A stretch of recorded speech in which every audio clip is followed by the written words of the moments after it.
બાપ માટે લખાયું છે ઓછું. તમે સાહિત્યકારોને પૂછો, તમે લોક સંગીતમાં લખવા જાઓ, તમને ગીતો જ નહીં મળે. તમે લખજો, ગોતજો, બાપના ગીતો હમણાં લખાણા છે. બાકી પાપા કહેતે હે બડા નામ કરેગા, બેટા હમારા એસા કા, એક જ પિક્ચરનું ગીત મળશે. બાપ માટે લખાયું નથી સાહેબ.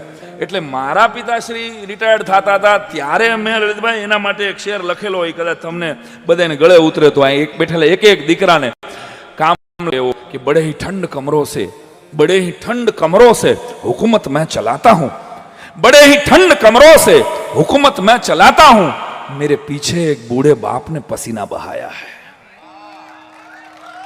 આ મારો શેર કીર્તિભાઈના પિતાશ્રી પણ સંગીત સાથે જોડાયેલા.